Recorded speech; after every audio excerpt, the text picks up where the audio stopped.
most of these wineries, breweries, distilleries, they've relied on a lot of foot traffic, right, to drive sales. You have to have SOPs. You have to have scripts. You have to have formulas and recipes. The 10 to 15% of people that are ready to buy right now, the best thing that we can do is send them a cookie recipe.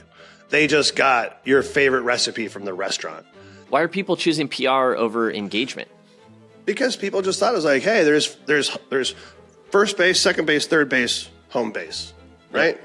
Maybe at best, at any given point in time, like 15% of that market is ready to make a purchase right now. Every business is going to have a number, and that number is going to be based on... I can guarantee you for almost everybody that's watching and listening, those are going to be things like new followers on social, DM sent, new conversations that are had. What type of effort do we need to put in now to benefit from and get those rewards later, right? Winery, brewery space. If we're going to expect that from our clients, like, hey, trust us, like, let us guide you through our menu. Like, why don't we do that with our businesses with systems? I'm not talking about a couple social media people that I've hired over the last 20 years. I'm talking about...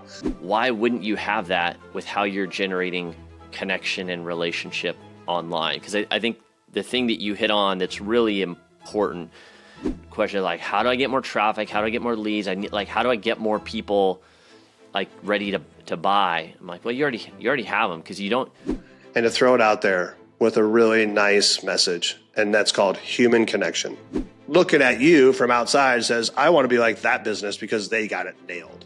Because in a perfect world, you find something that's symbiotic, that as you grow your business, they grow theirs. People are going to crave community. They're going to crave in-person experience. They're going to crave real connection. And I think most of us are smart enough to... And those audiences are all going to have different desires. And right now, I think you just need to have... I love that we can pay Zuck money and he can send us traffic and clicks. The problem is that now your PR, your social media, your website is going to look like all the stuff that's just as good from AI. And now you just get lost in this tsunami. And really, at the end of the day, it's about relationships and connection. How do I go like generate more traffic for my business? I said, well, the good news is you don't have to, because it's already... But if you don't have anywhere to put them and no one to talk to them and no one to organize them, you're creating traffic that you're going to have to recreate again and again and again. Like testing what works, because it's never going to be cheaper to advertise on this channel than it is right now. And so that can tell us, like, is our engagement strategy actually working? The content that we're putting out, are we getting more followers? Yes or no? If not, let's change our strategy. So every business in the future is going to have to be determined, I believe, by a score. And if you don't know what your score is, you're going to find out or you're going to fail. So if you're listening to this and you have an idea and you want to play the game, let's talk.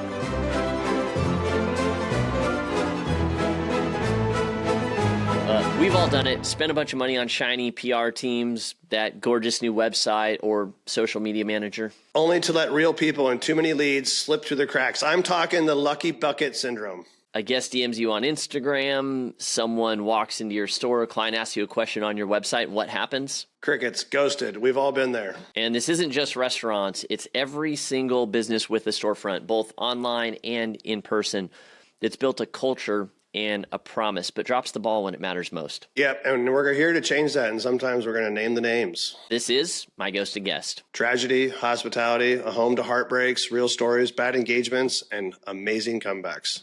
My name is Brady Lowe. My name is Gabriel Ryan. The more handshakes you make, the more your waist will thank. There we go. Welcome to the show. We're glad you're tuned in. So, what are we doing today, Mr. Gabe? Well, you had shared, you just came back from an event with some clients, and we're sharing some interesting things about kind of what's going on in the industry, and especially for anybody that sells any kind of liqueur, the Eries, the wineries, breweries, distilleries. And I thought that was an interesting conversation to tap into. So, like, if you had an audience of everyone in that world right now and were to give kind of the state of the union, where would you say that things are right now in terms of what you're seeing, what people are wanting, and where we're actually at? I think it's a great question. Vegas was an opportunity to spend a lot of time with people in the wine industry at various levels, from suppliers to region managers, directors, people who are managing activations across the state of Nevada, producers, et cetera. I mean, it's really interesting to see how people are absorbing what's going on with tariffs, what's happening in the lifestyle category of people who, when we grew up, we couldn't wait to go to college game days. I mean, we were little alcoholics in training, it was like, let's go get drunk. Everything's better. And I just don't think that age group is in training anymore. And it's starting to realize, be a realization for the the beverage industry, everybody in the areas, that it's got to be more creative, more unique, more fun, more not like alcohol, because the alternatives are there. But then on the flip side, I've cut back, from 7 days a week, during COVID to something different today, and I think people are finding, and this, as the older they get, the less foggy they want to be in the mornings, and they want clarity. But people are still entertaining, but just not at the rates of, consumption that they were before. So the industry everybody's looking at it. Some are going up, some are going down, some are going upside down. So it's really just a matter right now of what is the key indicators, how much are they going to spend to understand the problem, to see how it's going to affect them in a 3, 4, 5-year window, and how to apply it towards cash flow and business operations now, so they basically sustain whatever the new is. So from an industry's perspective, I think people are just trying to be very conscious and aware without being surprised. Yeah, absolutely. Because I know I see it a lot in conversations just with friends, how so many people are sharing the same thing, like whether they're cutting back or quitting, drinking alcohol entirely, or making different kind of alternative lifestyle choices. And then you see, some competitors come on the scene really to kind of like take up that market, whether it be all the different sparkly waters that you have now. You have companies like Liquid Death that are totally tapping into this. Like, hey, I can still be a badass and hang out with my buddies, on game day or whatever, because I've got this cool can, I've got this drink that I can drink. That's not that. So then, like, what does that say for those that are obviously have 100+ years, maybe even more in the space, or the newer companies that are kind of up and coming with cool brands? Like, what if things don't change, if they just continue? And I'm curious about kind of the conversations that you tapped into in Vegas, because I'm sure people are saying like, hey, here's what we've been trying, or here's what we've done that's always worked and now it's not. Like, if things don't change, if we were just to kind of continue going at it the way that we always have, what does that look like a year from now, 2 years from now, 5 years from now? Like, those businesses that don't change, what happens?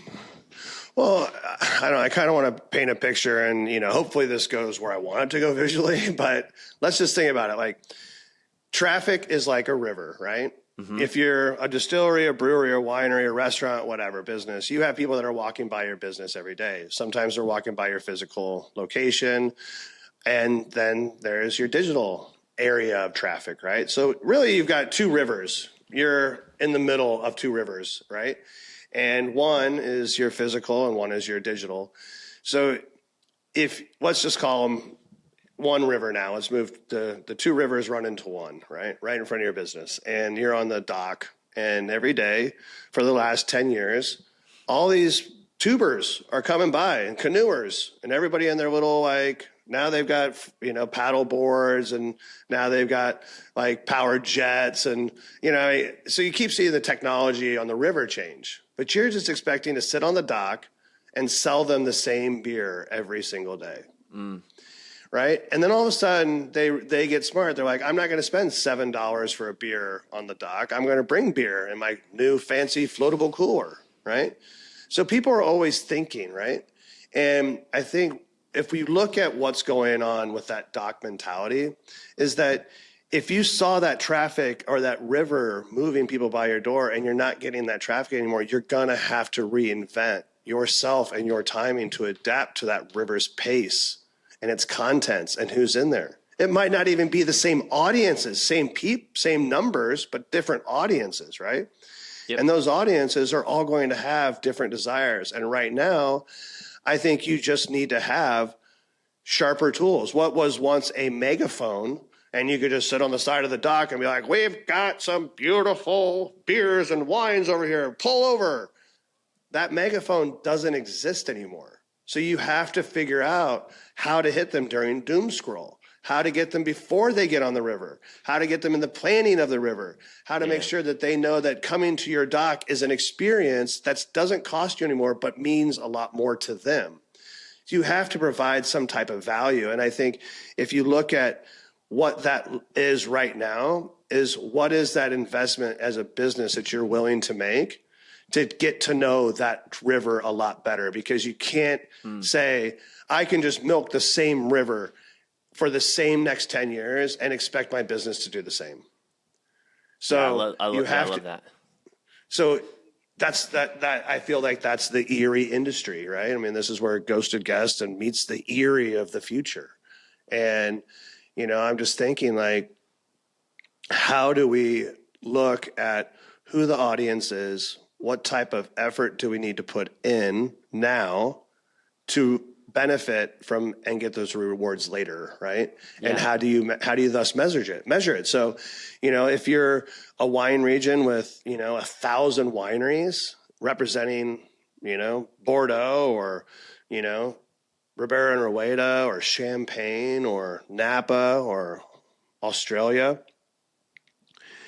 everybody's acting different, right? Now it's going to be based on how much of like actual foot traffic you have versus how do you manage your digital, experience. And I think people have just been really lazy about digital.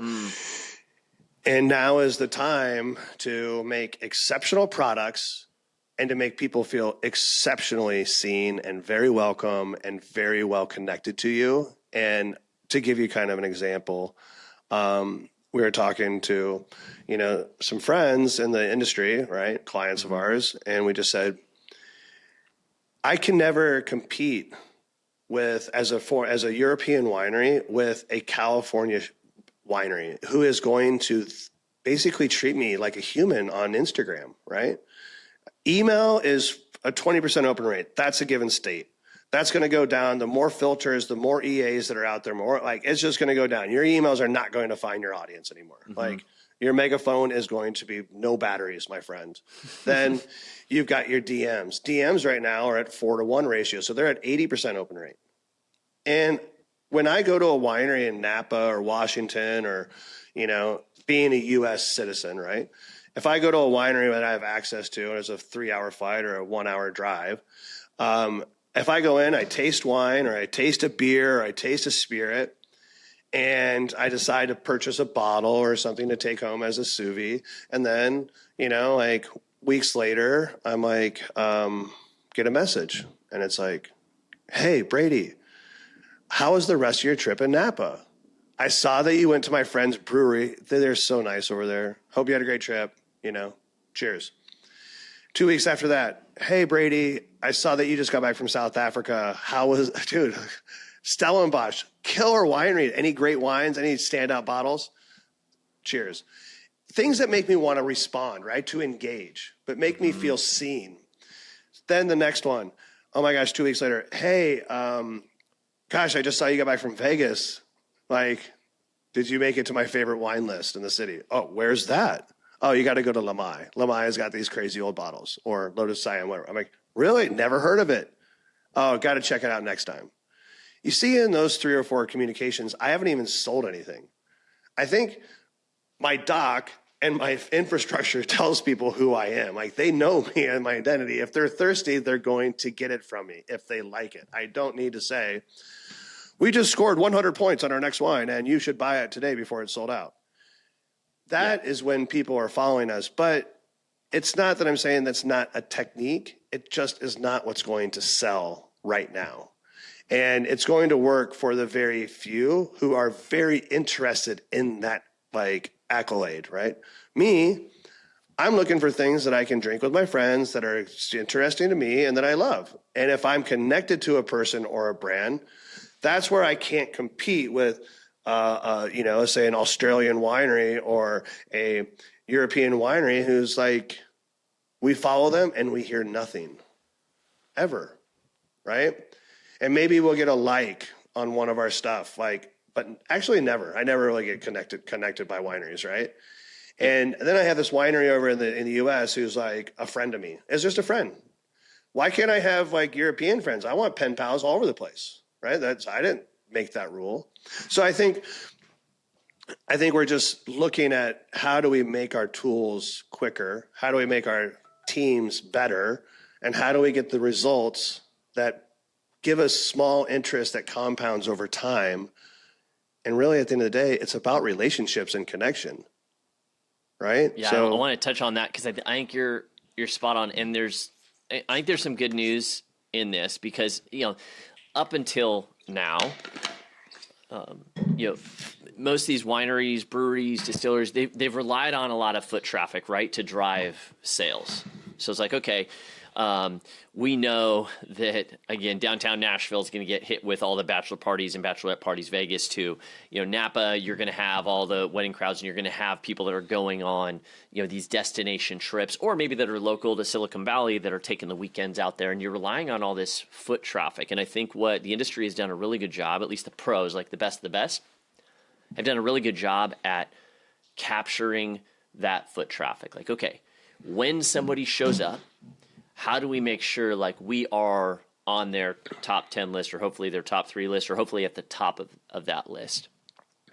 But you and I know, because we've looked at the numbers and we've lived in this digital world, that if you look at the entire market of people that could potentially consume your product or purchase your product, maybe at best at any given point in time, like 15% of that market is ready to make a purchase right now. And that's kind of reflective in foot traffic. So it's like, there's all these people out here. If you've got 100 million people, okay, maybe 15 million of them, we're competing for those people that are like ready and active and looking for a good time or looking for that next bottle of wine or a great experience. Probably 40 to 50% are never going to buy. And like, that's fine. It is what it is. And they can still help champion our brand by liking our stuff or referring. I can't tell you how many times I've referred someone somewhere to a place that I will never be just because I've stumbled onto their stuff, or I have a friend of a friend who I'm like, hey, I know a buddy that was in, Jackson Hole, and you should go check this place out. Again, we still want to serve those people. So you have maybe 15% that are ready to buy, 40 to 50 that will never buy. But what does that leave you? It's literally 35 to 45% of the entire market that's still up for grabs that has not even been tapped into on digital, because most breweries, wineries, distillers, most of the industry has been able to get fat and happy off of the 15%. Like, that has provided enough cash flow and enough sales to make things work. And so like, that's where I think the good news is that like there's a massive opportunity, because most of your competitors are not, they're trying to figure this thing out. They're trying to use new tools and AI and all this stuff, but they just don't know how. And like, the best way they know how is, hey, I'm going to outsource this to a social media manager, or I'm going to hire some PR company to try to like get me press. So let's talk about that, right? You just said it, and that's a pain point, right? Yeah. I'm going to give it to my social media manager. Okay, so they're going to do this engagement. Brady, how's that work? Gabe, what you just said sounds great. I want my person to do this, right? Mm-hmm. Okay, well, I do too, but it's not easy. You have to train them. If you want somebody to pull the vines, or to harvest and create the right beer the right way, or to distill the proper way, you have to have SOPs. You have to have scripts. You have to have formulas and recipes. I don't know how many times a day I tell my team about recipes and SOPs. Like, you have to follow it, right? So now we want this person to do really amazing engagement and connection. How much, if I don't have a person, how much does that cost me? I'm like, well, you could probably offshore it for $500 to $600 a month, right? Someone on your time zone that works with you, writes just like you, ghost for you, right? That's one route. But all right, well, now this person is on board, and then everything's just in my DMs. Like, that doesn't really sound like a database that I can really like tell where my sales are coming from. Well, that's exactly right, because if you just do it in your inbox, right, in your DMs, and you have these things called saved replies, so you can put like, hey, are you interested? If you're interested in joining our club, well, hey, if you ever wanted some Chenin Blanc, hey, go down the street. There's a couple winery or a couple stores in Atlanta or Nashville that sell our Chenin Blanc. If you like our wine, you don't have to order. But if you want to save 10%, you can buy some right now. Here's a link, right? So your engagement person knows those offers and triggers, and they're just saved replies. And most of the most common stuff that you're asking them are saved replies anyways, with a little bit of editing once you get your scripts down. And they're speaking like the owner, for the brand, et cetera, staying on board.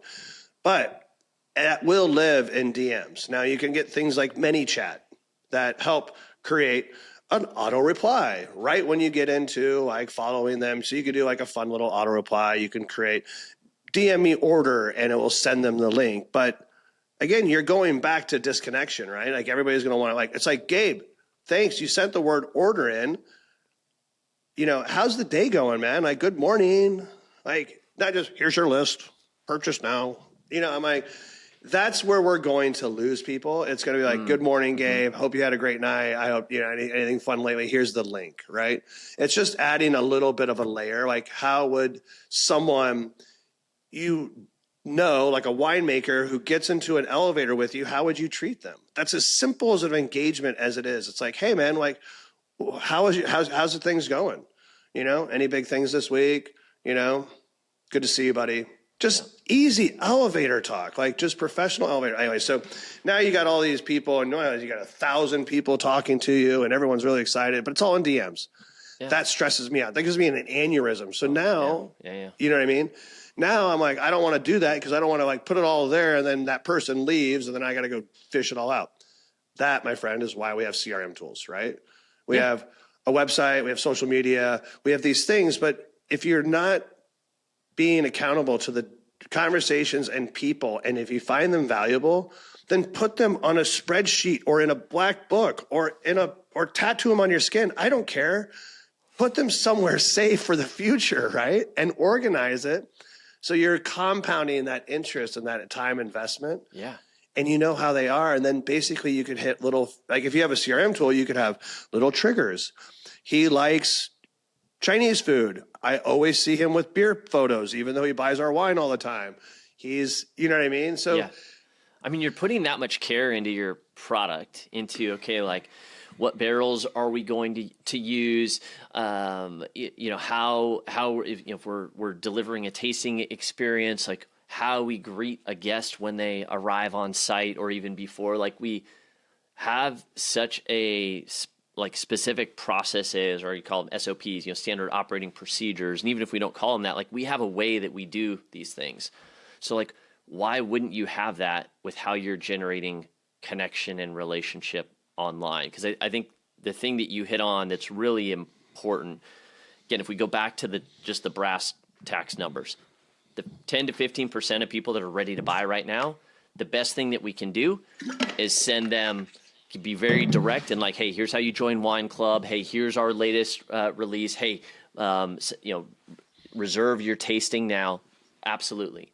But the 35 to 45% of people that aren't ready to buy right now but will, like that's going to turn them off. And that's why just being a good human and like having relationship, eventually they will jump into that 15%, and you'll be able to capture at least half, if not more, of that 35 to 45% bucket of people that everyone else is passing by. They're like fishing in the same river, in the same pond, and they're only going after the people that are biting out. And rather than like throwing that engagement net out there to go, okay, like just come into my net. If you're ever ready to buy, then great, we're here for you. But in the meantime, we just want to be top of mind. We just want to show that we appreciate your attention, because you could spend your attention so many places. So we value that. And it's not a manipulative thing. It's no, we genuinely appreciate you connecting with us, and we want to connect back. Yeah, I think about it like in the back of my mind, I just have that Biz Markie song, "Just a Friend," where it's just like, I just want to be a friend. I don't need to sell me shit all the time, right? And you got what I need. like you say, but you say yeah, he's just a friend. Right? But the thing is, like, if we look at the roster right now of, like, there's a couple ratios that have stuck with me. It's 3-1 or 4-1. So you have to have 3 value bombs that you have to give to someone before they consider purchasing, typically on a new relationship. That means you're giving them something of considerable value. Like, they appreciate that they just got your grandma's cookie recipe. They just got your favorite recipe from the restaurant. Yep. They just got how to, like, max out the coolest geeky experience with 6 beers at home of, like, a sampler pack, right? And what to eat with it. Like, the cheat codes of, like, high value that make them look cool in front of their, oh, I got this from so-and-so, like that kind of thing, right? Yep. But it's just the being a friend and, like, talking to someone and having some engagement and building a relationship around your business. Like, we all have we all know the roles of hospitality and tasting room managers.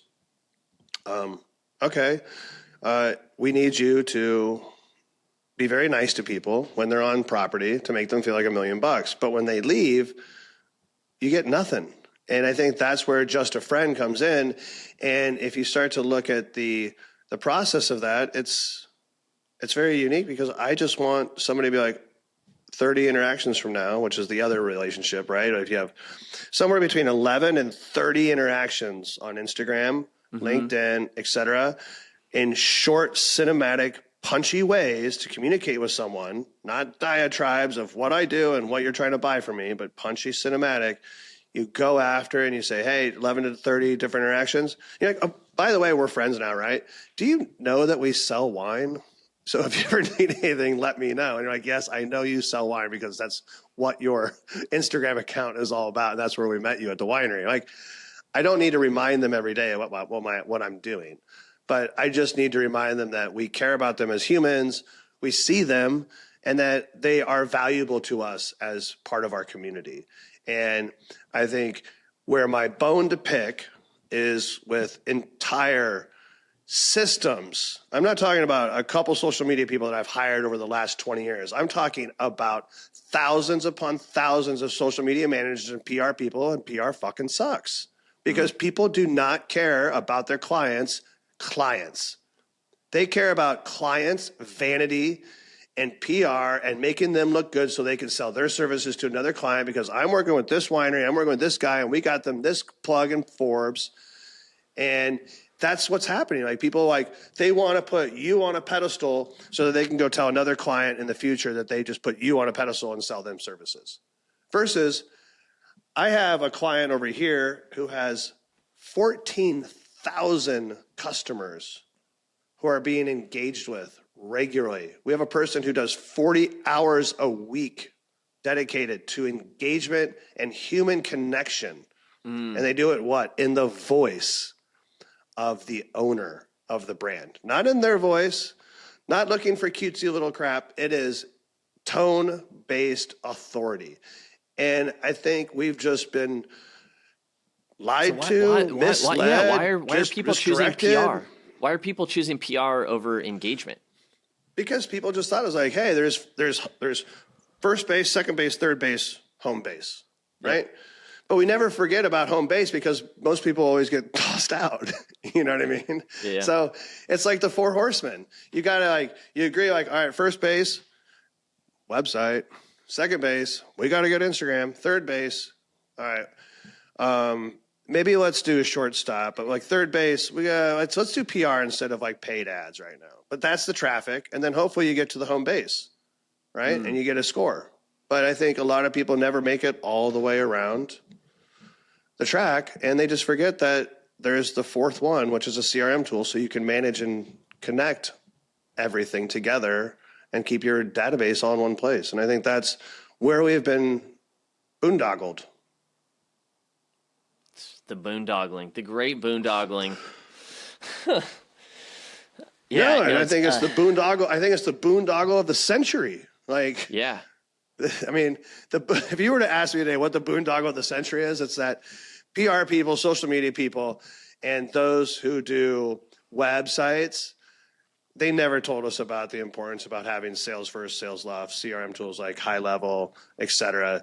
They just told us that just pay us monthly retainers and we'll continue to send you new idea or new contacts, new leads, new traffic, but we'll never tell you how to put them in a seal tight container and preserve them for the future of your business. Because if we do that, eventually you're going to find exactly who's working with you and how you're going to nurture them. And then your restaurant's going to be, your winery is going to be sold out, and you're going to have the greatest relationship in the community, and you won't need me anymore. Right. Their fear is what is basically losing you money every single day. And that, my friend, is the boondoggle of the century. Yeah, that's the double click. If you just listen to that, you got to rewind 30 seconds and listen to that again, because understanding the motivation behind what someone's selling. Same thing if you're looking for a financial advisor. There are different levels of financial advisors. Some who are glorified salespeople, they're paid a commission when they sell you a certain investment, right, type. And then there's others who are known as fiduciaries. A fiduciary is someone who is not obligated to sell one kind of insurance versus another, one kind of mutual fund or retirement vehicle or whatever over another. And so because of that, like they're obligated to look out in your best interest. And I think most of the professionals that we're dealing with in the world of marketing and advertising and PR and social media are those. They're really concerned about what do I need to do so I keep getting paid by you, and not about like how do I help you grow, what's in your best interest. Is why I love what we talked about before. Go ahead. And what you're saying right there, I think I see there's two more layers, right? So you have fiduciary responsibility, and then you have stewards, okay? Stewards are the people who are basically there to help you grow, build, run your business. Like they're in full interest. They really care about you as the client. Like there is no question. Like fiduciary is going to lay up things without a bias, I feel, in my mind, right? They have a job to make sure that you go. So what's the difference between that and steward? Stewardship is that I'm here to help usher you into the future. I'm here as your compadre, your co-pilot, your friend, right? I'm going to make sure that at the end of the day, I want to tell you the truth, no matter the cost of the truth, right? And then I think the next level up against that is torchbearers. And torchbearers are the individuals, the coaches, the mentors, the ones who have actually done the work, seen mega results, and you're following them and their advice without ever really truly knowing them as a person. But you believe so deeply in the Dan Martells or the Adley Kinsman or the Moseys or the Subies or the Dan Sullivans. And you read their books and you say, these guys are speaking a language that makes sense to me, and I'm so glad someone's doing it. So those are torchbearers, right? And I think understanding that you have this step-up ladder is a really cool way to see it. But, I don't know. What do you think about that? You think those work? Yeah, no, it makes sense to me, because I think having, understanding someone's motivation. I know not everyone shares my same worldview, but I went to Bible school, and my 1 year of college was at the Bible Institute of Los Angeles. And in that year of college, I took a Bible class and learned about something called hermeneutics that I'd never heard about before. It was really interesting to me, especially as a 18-year-old kid. And what the professor taught us is, hey, when you're reading the Bible, each book of the Bible, just so you know, was written by a human. And it was written by a human with a perspective. Not only that, it was written by a human with a perspective at a specific point in time to a specific group of people. So, and all that we learned in that class was, hey, just be aware of that. Understand the lens that someone is communicating through, so that, you can read this book different than that book. And I think we got to take the same approach when we're looking for partners that help us grow our businesses, is just understanding, okay, like what's their drive, what's their main goal, and how does their process work? Because in a perfect world, you find something that's symbiotic, that as you grow your business, they grow theirs. Not something where like you're required to stay handcuffed for them to continue profiting. If that's the case, that sets things up for kind of a bad relationship, which is why I love this kind of like co-pilot model where, okay, can we put the business owner in the driver's seat of their own business? They already have people that they're paying that are on payroll. Can we train, equip, give them the tools? Because if we can do that, And we set them up to where we can partner with them to continue training their people. Why would they ever, cut us off from training their people? But at the same time, they're not handcuffed into this it's kind of like with Facebook ads. I love Facebook ads. I love Meta. I love that we can pay Zuck money and he can send us traffic and clicks. The problem is that as soon as you stop paying those ads every single month, the traffic cuts off. So it's a great piece of your traffic strategy, but probably not the whole thing, because now you're handcuffed to Zuck, and I don't want to be handcuffed to anybody. So it's all right, how do we build a business in a way that we've already got these resources, already got these people, how do we get them equipped, especially if I, as the owner, I was able to grow my business up to this point, but what got me here won't get me there.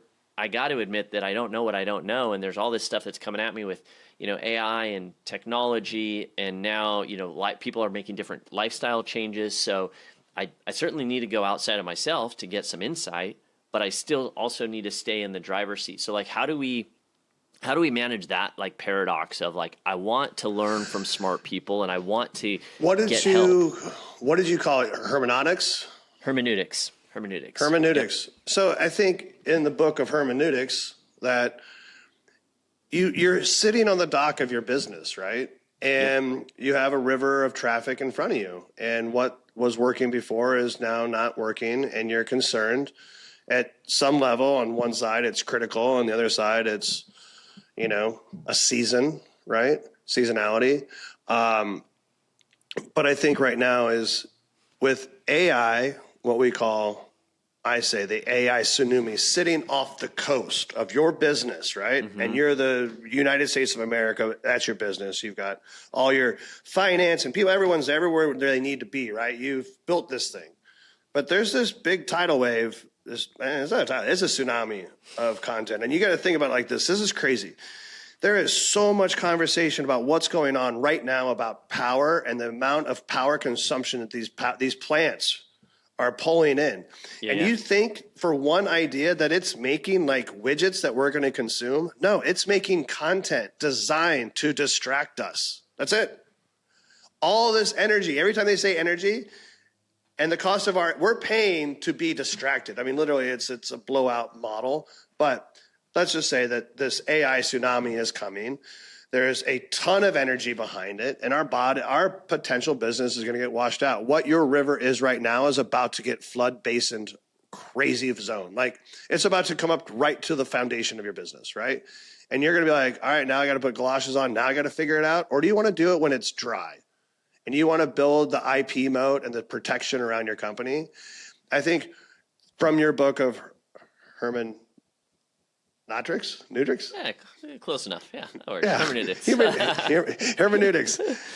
It's time to rewrite the book. This is what I think is that investment right now. You got to figure out who your torchbearers are, who's in your camp for stewardship, and then who are the people that are fiduciary, and then who are the people that are just going by on the lazy river right now and being oh, look at how cute their business is. I bet I could do social media for them. And they don't really care. They just fly by and say how cool what your product is, and then think they can do it. And you're take it because you're just hungry and you need someone to do social media. Right now is time to write the book. Understand what's going on. What are the water levels going to be? When is the traffic going to be there? Is it seasonality? Is it reason-based? Is it a lifetime-based client? What's the value of that customer? How to get in front of them? How to build a relationship with them? And start to build that layer in your business right now. And I think a lot of people have left the digital layer untamed or untrained or unmanaged. And just because you have a website and social media and PR and that's doing something, if you're getting monthly retainers and you can't flip that paper around and look at the back and know exactly how much it was worth in investment to you, you should say, I paid you $3,000, and on the back of that invoice, that vendor says, we brought you $6,000 worth of business. At least, can you at least get close $2,800 in true revenue? Can you point to $2,800 in revenue? Can you get to $3,000 in revenue? Can you just pay yourself off?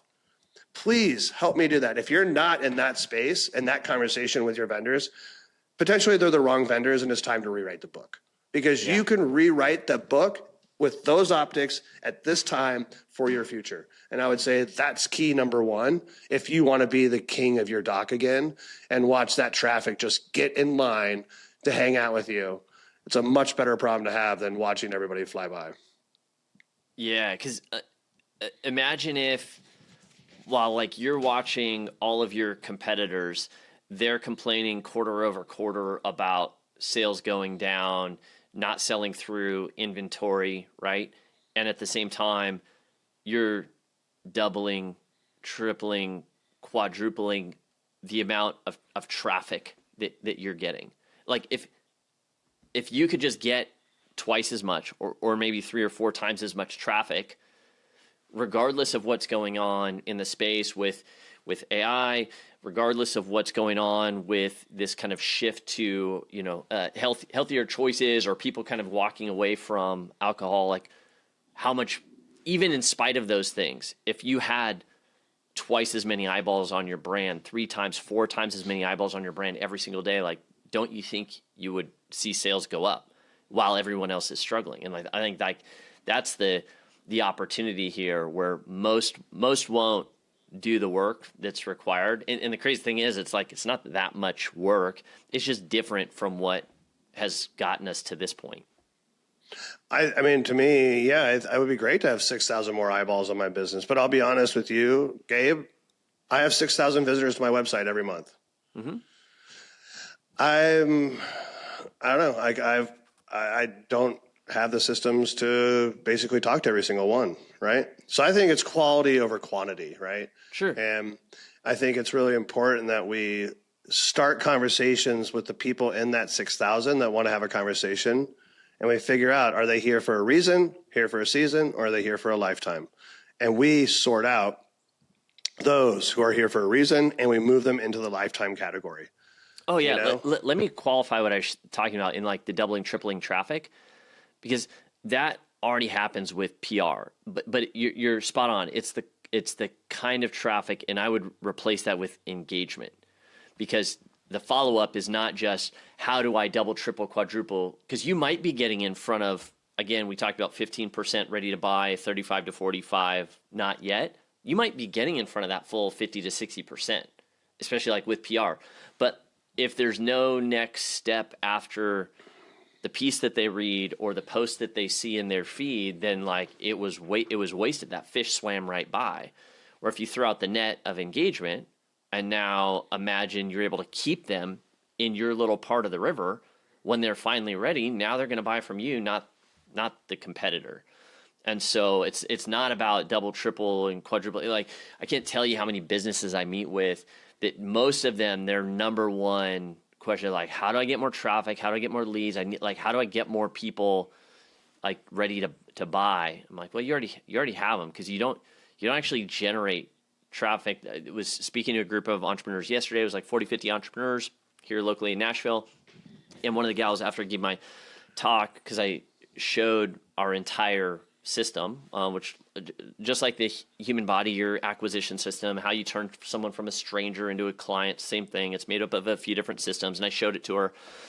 And the first one is your traffic system. And her question was like, okay, well, how do I go like generate more traffic for my business? I said, well, the good news is you don't have to, because the traffic is already there. You just have to get really clear about 2 things. One, where is that traffic already? So like the people that would potentially buy from you that are a good fit, where are those people hanging out? Where are they hanging out online?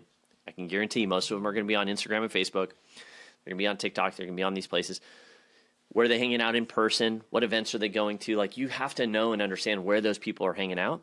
And then all you have to do is give them a reason to like raise their hand, reach out, start a conversation, and that's engagement. So as long as you know where they are and you can just step into that river and give them a reason to start a conversation, then really the work is not about traffic. It's about not getting their attention, but holding their attention. And that's something that doesn't matter how good AI gets, until we live in Westworld where the robots look like the humans and you can't tell the difference between until that happens, there's nothing that will replace human connection. People will crave it even more. Like, it'll be like what, as they see all of this more AI slop and all this AI content, we're on our screens all the time. People are going to crave community. They're going to crave in-person experience. They're going to crave real connection. And I think most of us are smart enough to sniff it out. Yeah, I think you're right on. I think hospitality is going to turn into being present, right? Hospitality for me is when I'm sitting at a restaurant, I'm sitting at a winery, and I'm able not to talk to hospitality hosts and servers and check in on way too much and interrupt me. Like the interruptions right now are overly untrained. I can tell exactly when a business has not trained their teams. When a guy comes up to me yesterday, he's like, "Oh, so I see you guys are in a meeting, but does anybody need anything?" I'm like, how hard is it to put a red and a yellow or a red and a green token, like the Fogo de Chao people? Like, can you just put we need you now type of shit on the table? I don't need you to interrupt in the middle of a presentation. Like I get it, but you said it there. It's like hospitality. Present means that you are sitting there enjoying your company, don't need a thing, no turkey necking, right? And I think the way that we're going to figure out what it looks like when this AI slop or this tsunami hits land, are you going to basically reach out for a robot hand, or are you going to reach out for the first person that has human connection? Totally. Human if connection. If you keep doing the same thing you're doing now, like now your PR, your social media, your website is going to look like all the stuff that's just as good from AI, and now you just get lost in this tsunami. And if you think it's polarized now, people who are afraid of AI and what it's going to do, it's just going to further polarize. And the more that you automate and unhumanate your products is where you're going to fail. And I think, you talked about traffic, right? And it's just funny because the picture that comes in my head goes back to the lazy river motif, right? Yeah. So I've got a buddy who's got 40, 50,000 followers, and they have a product and it's great. But he's got a parking lot. Before you buy your tube to go onto the river, to go down the river, to go buy the business, he's got a parking lot of fucking 50,000 cars of people who know him and of everything he's about him and where he goes and where he's been. Like they all follow and trust him. Yeah, dude, that's like Mercedes-Benz Stadium. Like fill up Mercedes-Benz Stadium. Those okay, you have their attention. All those people are over there. And then you're like, hey, let's go get more traffic. Let's just build lines of people who can't even come in because there's a parking lot filled with cars who are just waiting for me to send out a PSA, right? But my PSA is cold. My PSA is like, I need you to do this to make me richer or to make me better, right? Or to make me whole and to feel served. But really, you go down the river and then you have this little dock. And there's this old cratchy old man who basically sells gas. And now you have a line of people who are just waiting to buy their one little thing from the guy who sells gas or the thing on the dock. And that's the old model. But what I'm thinking today is that you have a dock, and right now you have everyone going by on their lazy tubes. Why don't you just put one person on the end of the dock 40 hours a week with a little, fishing pole and to throw it out there with a really nice message? And that's called human connection. And that's all they do is just throw out human connection and just saying hello, nice compliments. And they're just out there just kind of like getting people interested to come to shore. And they're like, you know what?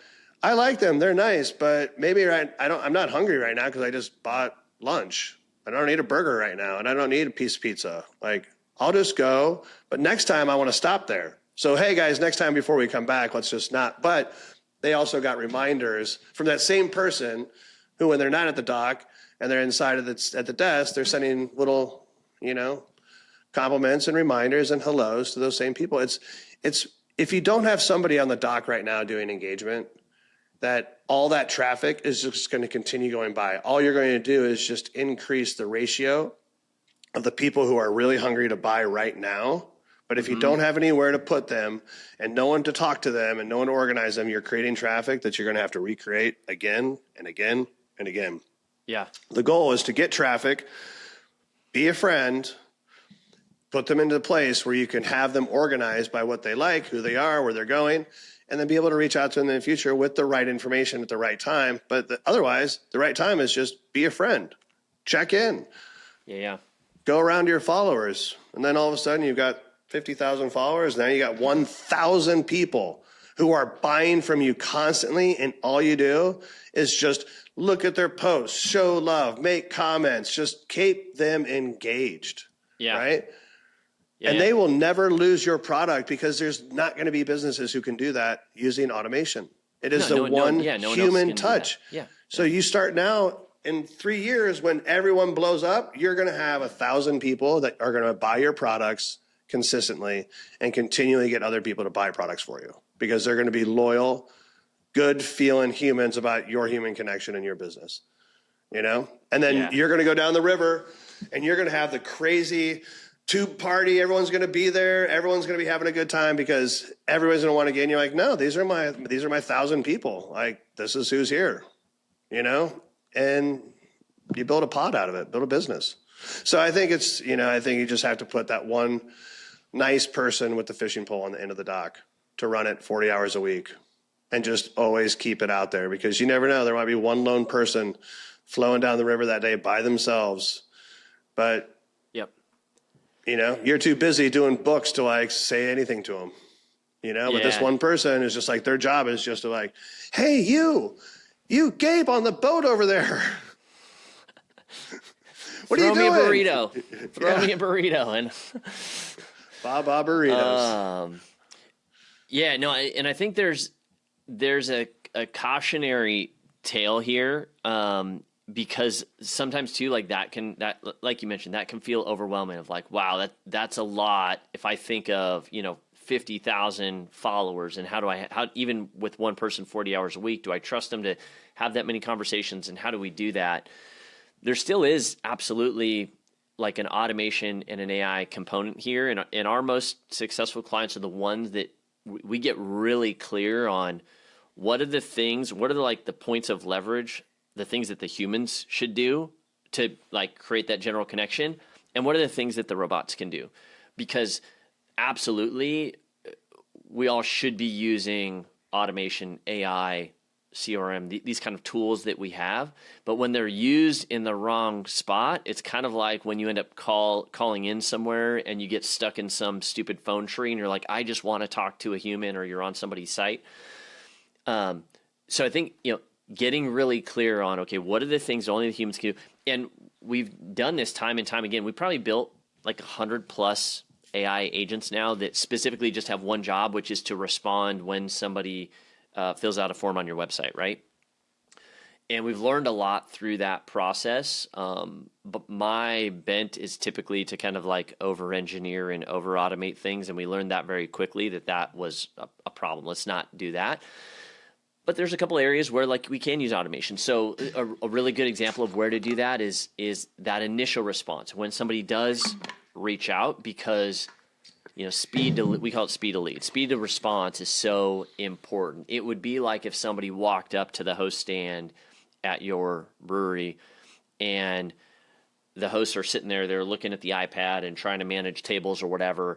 And I'm standing there, the human in front of them, and they wait 5 minutes to acknowledge my presence. Like, that's going to be bad. That's not going to work, right? It's the same thing online, where if somebody, and there's certain triggers, if somebody follows you on social, if they comment on your stuff, if they fill out a form on your site, that's a great spot to use some automation, to have just like a quick reply, but then we got to hand it off to the human, because our clients that are doing the best are the ones who they'll see those triggers. Somebody follows, somebody reaches out, that message goes out right away from the automation, but then they follow up within, as quickly as possible.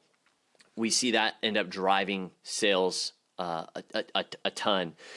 Not only that, but if you on the proactive side, where we talk about engagement, like if I were to have someone in my business who I'm like, hey, 40 hours a week, your job is just engagement, they're going to look at those things first. Okay, we want to handle any of the incoming traffic, the people that are raising their hand that are like, hey, I want to connect with you. We want to prioritize those people. But then still, like, the humans need to be proactive on the outreach piece. And that's where I think I see a lot of folks try to actually outsource or automate that initial outreach piece. And like that can be sometimes the stamp of death. It actually can do more harm than good. So knowing where to put the humans, where to put the robots is like super critical in all this. Well, and here's, I keep, talking to clients about this. And I think the important part here is that every business is going to have a number.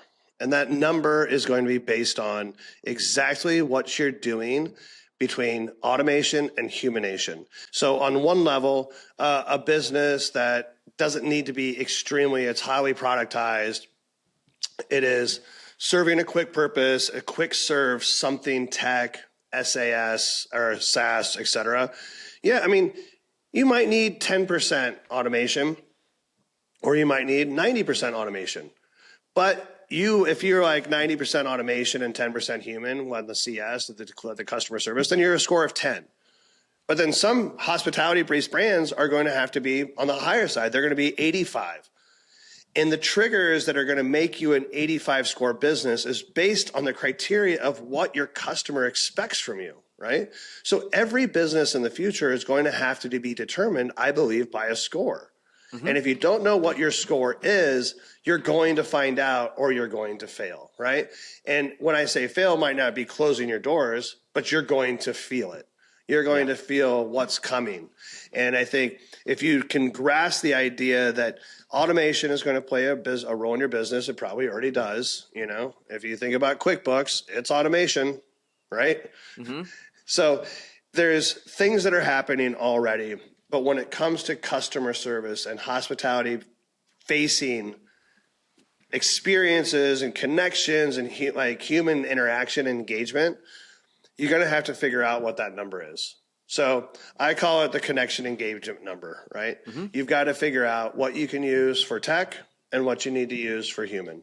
And it's just humanation versus automation. So I think every business is going to have this number, and I've been feverishly and very sensitive to this and trying to figure out what that number is for my business, why it's justified, and then how I can then go out and help people with assessment of their own business. But it's a technical conversation. I'm geeking out about it, and I want to find more people who want to have that conversation with me. So if you're listening to this and you have an idea and you want to play the game, let's talk.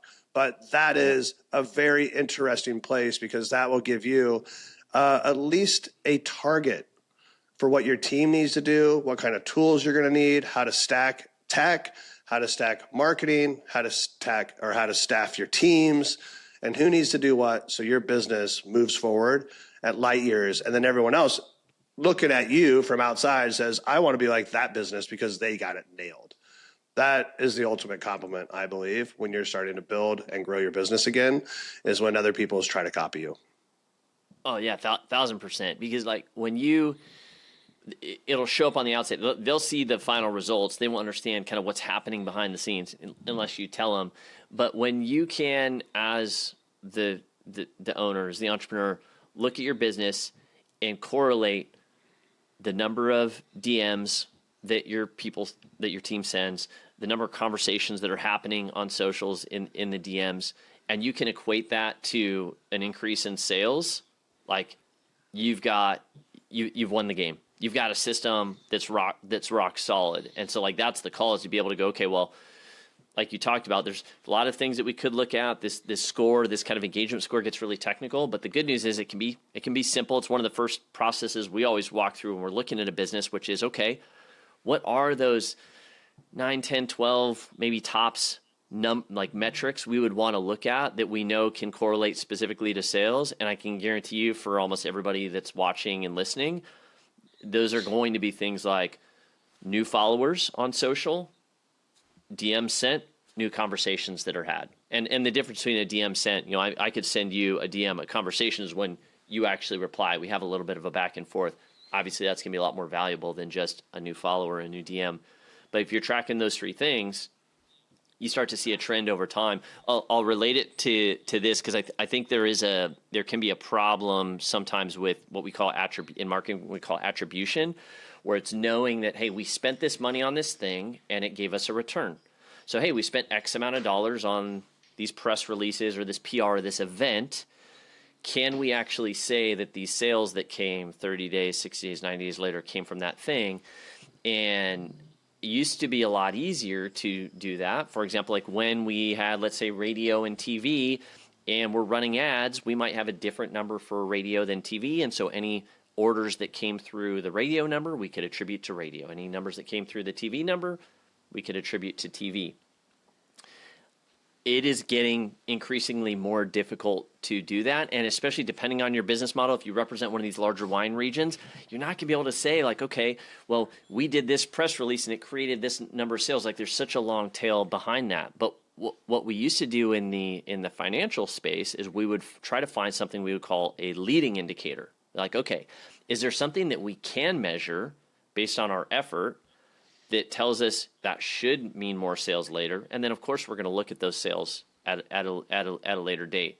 So on the social side, that's the engagement piece, because new followers, new DMs sent, new conversations, those things absolutely correlate to sales later. And so that can tell us, like, is our engagement strategy actually working? The content that we're putting out, are we getting more followers? Yes or no? If not, let's change our strategy. Okay, great. Are we sending enough DMs? If not, is that a training thing? How do we equip our people? How do we give them the tools? Oh, we're sending a bunch of DMs, but we're not getting those conversations. Okay, like, what are we sending? Do we sound like we're robotic and AI even though we're human? Then we can get really clear on like where do we need to adjust strategy. But I think it's super important to look and understand that these things are definitely connected. Like we see the numbers. We had the benefit of knowing and seeing that and being in the rooms with some of these folks that have been doing this for even longer than we have. But figuring that out early on is going to be important of like, okay, what are those top 10, 11, 12 numbers, those things that maybe we want to measure? Because if you can start to correlate followership and conversations to sales, like game over. Now it's just like, all right, how many more staff do I already have them already paying for that I could get jumping into the DMs, jumping into conversation? Like, and then you can gamify it. Maybe even hire more people to do that because you see the return. Yep. Yeah. Well, I think that's where you're saying, it's like once you know what's working, right? You're putting in a certain amount of energy and you're getting sales out of it, right? Mm-hmm. And then you talk about now adding social media and that strategy and engagement. For me, that's like I've got someone sitting on the dock, right? I put one person there to do engagement. Mm-hmm. And I'm starting to see that $600 investment now is turned into $4,000 of revenue each month. If it doesn't show that number, then you have to pay attention. You can't figure out it's that person's problem because you wrote the book. You're writing the book to be like, I'm the person who sits on the edge of the dock, but I just gave them the playbook. I gave them the recipe. I'm not making the bread. I gave them the recipe to make the bread. Now, they're out there fishing every day, right? So first 60 days, you just pay attention. All of a sudden, it starts working, right? Now, the goal is mastery. Mastery is you hire a second person. Now you got two lines in the water. And you realize from the first fishing pole that they like yellow bait. So you put yellow bait on the second person, right? And then you're starting to volumize your efforts. And that's what's called mastery. And I think once you start to mastery that engagement systems, then you're like, all right, so now if I put 3 people on, will I get $12,000 worth of revenue out this? Would you spend $1,800 to make $12,000? If your answer is no, then stop doing what you're doing and get out of business because right? you're loaded. But if you think that's a good equation, then how do you create that? Because I don't see any other models right now that are like showing that. I mean, not ads, because ads is once you stop doing it, you need to service and then you start running again and you're like, it's a hot and cold market. Yep. Same thing. So you're just trying to get out of these peaks and valleys and just create consistent growth in your business. And I think understanding when is the right time, what are they biting on, and then how do I take from it works to mastery, right?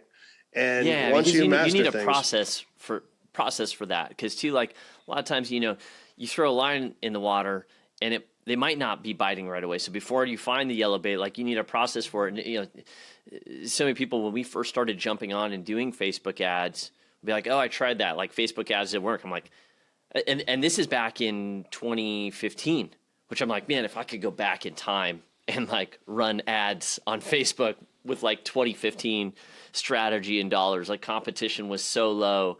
Like if I could go back to my 2015 self, I'd be like, spend as much money as you can. You just need a process for like testing what works, because it's never going to be cheaper to advertise on this channel than it is right now. And that was exactly the ticket, is like, you need a process to refine it. Now there's a chance you might be so good or so lucky that you knock it out of the park the first time you throw the line in the water. You happen to pick the right bait. Most entrepreneurs, if they're like me, will change bait anyway, and then they stop by and they're like, oh, I got to go back to yellow. But more often than not, there is a process of like refining that messaging, of getting it dialed in, just like the way you have anything else in, your product, your experience, your business, your life. There's a process to that. Yeah, and you're saying the same thing. But if you love fishing and it's a thing for you, then you know that you might hit luckily on yellow during springtime. Mm-hmm.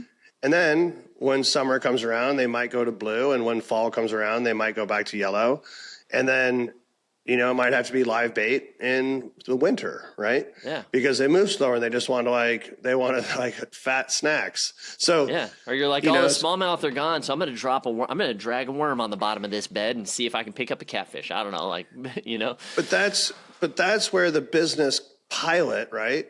The owner has to think, all right, well, I don't want to waste time waiting for a whole year to figure out what they're biting. I'm just going to hire a guide, someone who fishes that river 5 feet down and knows exactly what they're biting on all the time. I'm going to pay him $350 a day for 2 days a month to come in and tell me what's biting and fine tune it. And boom, results, right? We just forget about those masters that are already out there in the same water doing the same thing and who've done it before. And I think if you haven't been in with coaches or in masterminds, make sure they're solving a very specific purpose that's going to drive revenue in your pocket before getting involved with them, right? And usually any mastermind that you get into, or any fisher guide, right? Yeah, you can call a fishing guide and be like, hey, I just want to go out and catch fish. Easy day for me. Yeah. Right? I want to go out and I want to catch walleye and northern, and I want to spend half the day catching walleye and the other half of the day catching back bay northerns. And this is what I want to do. And this is what I want. I want one trophy fish. Yep. All right. Now I know specifically exactly who you're going after, what you want, and we're going to go throw baits at the best places for that opportunity and that output. Right? Yeah. And if you do that every single week with me for 52 weeks out of the year, guess what? Your 8-year-old son is going to land a honker. And that's the thing. That's the person who has the line in the water. It doesn't need to be the person paying the bill, right? Yeah. And I think we keep forgetting that there's resources out there to make your business go faster. And that's where you start to get into that level of mastery. So $600 person sitting on the edge of the dock. They're on the track of that first month to bring in $3,000. You just pocketed $2,400, right? In rev. Take $350, buy a fishing guide. Put the fishing guide on that dock for 1 day a month with that same person. It shows results, hire them again. But you should see incremental sales. That's when you're starting to really fine tune and co-pilot and master that stretch. Yeah, 1,000%. Do you want to know one of my favorite experiences ever? In my 20s, I probably spent 500 days on snow. Was a snowboard instructor out in Suffolk County, Colorado, and spent a lot of time on the hill and loved it. 500 plus days on snow. I can still tell you, and shoot, this is 20 years later. The best experience I ever had was in Aspen Snowmass, because we hired this guy who was an instructor that had worked at Aspen for 10 years. Dude, he knew every nook and cranny of that hill. We happened to also get a little bit lucky because we got some good powder. But I'd had plenty of powder days before at other mountains and in really epic spots. And honestly, to be frank, on better hills than, Snowmass is a great resort, but I've ridden better places. Because we had that guy with us, the entire day we were getting fresh powder. He knew what time to hit different parts of the mountain, what was going to open up, what wasn't, what we could save for later in the day. And I just like, man, like that day, like I still remember it. And there's hundreds of days that just kind of like still had good times and great times on the hill and really enjoyed it, but don't stand out like that one did. I'm like, what, man, imagine if for all 500 days on snow, I had that level of guide, like every place that I went and rode. I started to learn our own home mountains to that extent because you ride it enough. But as you're traveling around, I'm like, man, what if we had done that every single place? And after that point forward, there's some other places that we went, Silverton, Colorado, in Mammoth, even in the Northeast. And I was like, dude, if I'm going somewhere new, I have to have a guide because I want to do that again. Yeah, no, I love it, man. I agree with that 100%. It just makes life a lot easier. And I think we just sometimes feel like as the owners of a business, we need to do things ourselves. Totally. And it's like, why do we order omakase? If you're trying to do something you don't know, like you can't be like ego driven on it. Like if you don't know how to do it, don't just find somebody who does, right? It's that simple. And pay them well. If you start to cheap out the process, and nobody wins. Yeah, 1,000%. So it's the same reason why even like as incredible of a chef that you are and how you know food so well, like going to a new restaurant, like why would you order omakase or why would you order the whole menu? You're like, well, because the guy in the kitchen is the one that like knows this menu better than me. Like, I'm gonna trust him, and never ceases to disappoint. So it's like, all right, if we're gonna expect, especially in the winery, brewery space, if we're gonna expect that from our clients, like, hey, trust us, like let us guide you through our menu. Like, why don't we do that with our businesses with the pros? But yeah, we're lazy. I mean, you just think about like you go to you use that restaurant example, and you're like, all right, so everyone here ordered the omakase or the chef's tasting menu, right? And it all comes out, and it's not good, right? And everyone at the table is like, it was okay. We went to go get a cheeseburger after dinner. Well, would you invite that chef to your house to cook for you, right? You don't trust, and you're going to reconsider going back to the same restaurant. So I think the whole idea here is that when you trust somebody enough, you continue to buy from them. Mm-hmm.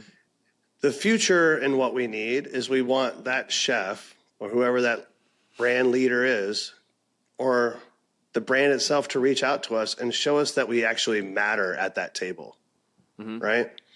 And what matters is when after that experience or that purchase or whatever that moment was, that I basically felt someone hit me up and said, how was it? Do you enjoy it? Is there anything that we could have done better? And I have a place to give them honest feedback, but I think a lot of people are too lazy or too scared of doing that. That is a very unique place to be. But how do we know who's sitting at our table, who bought the dinners, and how do we get in touch with them afterwards? Well, that's having the right systems in place to basically track and follow up with people, right? But what we do is we allow Yelp, OpenTable, Resi, and all those guys to collect the data for us. Yeah. So we advocate. We just let them take all that attention, all the customer data, and just beg for scraps. So what's the call to arms? Like where do we go from here? Especially again, you just came back from this event in Vegas. Like what's next? I think it's important just to know that it's time to rewrite the book. There's a AI tsunami it's looming off the coast. There's a lot of reasons of things to start being attentive to, sensitive around your business. If you're complaining and you're worried about the word critical or soon to be critical, that's time for action right now. And I think you have to really be brutally honest on what is going to be the core business that you want to offer your community, and how are you going to be in contact with them, So I think right now it's just I think it's just engagement. I think you put someone on the edge of the dock with a fishing pole and you give them the scripts. And then when they start bringing in conversations, I mean, this is like 100 conversations a day over 30 days. I mean, over a whole month, like that compounds when you're just showing up for your audience. That's going to compound into sales. There's no way I think it would not. I've seen it firsthand on my events, our business, my communication. I throw out compliments and it makes me feel good. It makes the other person feels good. And then I send them a text 2 weeks later and they respond. I don't get that on email. I mean, how many compliments do you get on email a day? Hence, I'm not going to pay attention to email anymore. So please, everyone, know that I want compliments. make me feel better than my ChatGPT does. I mean, my ChatGPT, like what? They just released another GPT release to basically like stop complimenting them too much. Stop being too nice. Just be direct. Treat me. If you can treat me better than ChatGPT, you've got my business. Yep. But no, it's true. Like, I mean, like if you can just picture the amount, because we know that cash comes in through conversations. So imagine if the amount of cash in your business, the amount of sales coming in your business were directly tied to the number of conversations you had every single day. Like genuine, not fake, not robot conversations, like genuine conversations every day. Like how many conversations would you try to have every day? I think it's like a tree. I think it's like a tree. Yeah. Like we all have our tree with our low-hanging fruit on it, and we all think that that's the tree. But the engagement tree is behind that tree with a lot of fruit that's not being picked, and it's just falling to the ground and rotting. And it's on your watch. So stop letting that second tree be hidden. Unhide that other tree. Well, toggle it into the visible zone and put somebody on that tree just to grow and nurture that one tree by itself. And guess what? The boondoggles, the boondogglers, the boondoggle nation, I'm coming for you. Like, we're going to call you out. I mean, you have to like help these businesses do what they need to do best. And that is to be business owners, and you help their audiences have engagement, right? And make it human. I think it's the world that needs to happen. So anybody, if you're in the agency world and you're listening to this and you guys want pickups or questions or, hit us up. Like, we're happy to help. Like, I want to see the hospitality industry thrive, as this wave just keeps getting bigger off the coast. Yeah. I want to help folks tap into that extra 40 to 50% that everybody else is letting pass right by, that's letting rot by the wayside. So I think that's the pod. That's the pod.